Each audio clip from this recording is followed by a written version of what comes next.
Je mets dans un verre comme ça mes graines de persil et je prends de l'eau tiède. Vous voyez, pas besoin d'en mettre énormément. Mes graines de persil sont là. Ça va les ramollir. Ça va faire en sorte que la cuticule qui est au-dessus se ramollisse et on pourra semer directement. Mais il va falloir attendre quand même 24 heures, minimum 24 heures pour que ça fasse effet. On va donc maintenant faire en sorte d'essayer de les récupérer, mais en libérant l'eau dont on n'a plus besoin.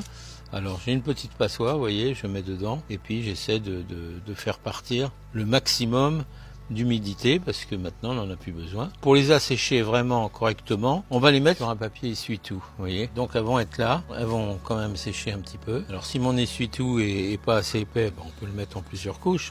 Le soleil s'en charge, mais surtout le papier absorbant va me retirer l'excès d'humidité. On peut les semer en pleine terre si vous le souhaitez, mais en pleine terre avec les chaleurs que l'on a, si vous n'êtes pas en mesure de bien ombrer, vous risquez d'avoir de la casse, comme on dit.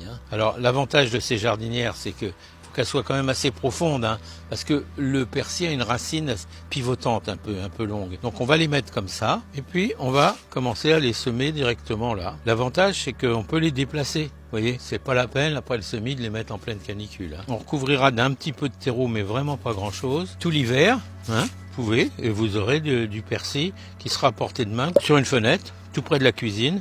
Donc vous n'aurez même pas à sortir dehors, vous ouvrez votre fenêtre, vous cueillez votre persil et hop. Alors on peut tasser à la main, c'est bien. Alors si on n'a pas suffisamment d'ombre, une fois qu'on aura arrosé, on pourra mettre une feuille de journal dessus, vous voyez. Pendant les premiers jours, juste le temps que ça germe et que ça se dessèche pas trop. Je vous invite à en faire autant si vous voulez avoir du persil pour tout l'automne jusqu'à l'hiver.